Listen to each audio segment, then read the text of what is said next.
இன்றைக்கு பல தலைவர்கள் இருக்கின்றார்கள். ஆனால் பூவையாரை எந்த தமிழகத்தில் இருக்கின்ற எந்த தலைவரோடு ஒப்பிட முடியாத ஒப்பற்ற தலைவர் டாக்டர் பூவை மூத்தர் அவர்கள். என்று சொன்னால் அவர் தியாகத்தின் திருவுருவம், அம்பேத்கரின் மறு உருவம். அம்பேத்கரை முழுமையாக ஏற்றுக்கொண்டவர். அவர் எந்த அரசியல் கட்சியும் சாராமல் எந்த திராவிட கட்சிகளுக்கும் காங்கிரஸ் போன்ற எந்த தேசிய கட்சிகளுக்கும் அவர் உறுப்பினராக கூட இருந்ததில்லை.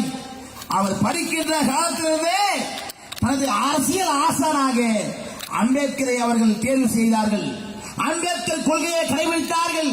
அம்பேத்கருடைய பக்தராக விளங்கினார்கள்.